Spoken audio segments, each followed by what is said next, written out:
And today we find that there are various societies and the various ways of life in these societies. We have the Islamic way of life, we have the Western way of life, and we have a variety of different ways of life. As far as Islam is concerned, Islam is a complete way of life. It caters both to the spiritual aspect of the soul as well as the physical aspect of the body. And Allah says in the Quran in Surah Ma'idah, chapter number 5, verse number 3, on this day have I completed your religion for you, and have completed my favor for you, and have chosen for you Islam. So once Islam is completed, nothing new can be added or subtracted from it. Our deen is complete. So as far as the way of life is concerned, Islam is a complete way of life.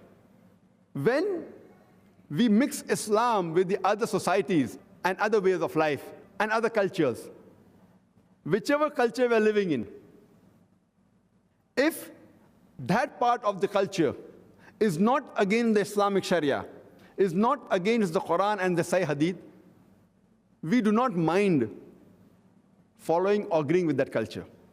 But if that culture, if that society goes against Quran and Sahih Hadith, we should not follow it. Islam is number one.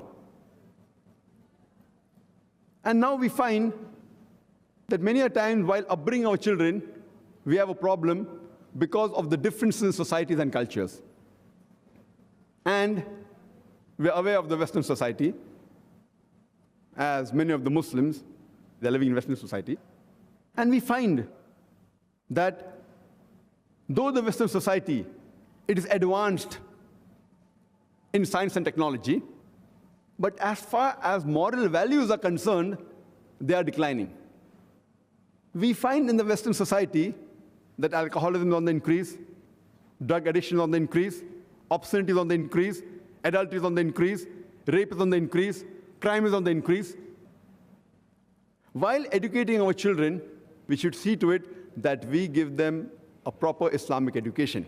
And while we train them and upbring them in a Western society or any society in the world, it may be an Eastern society also, we should see to it that we should make them a good Muslim.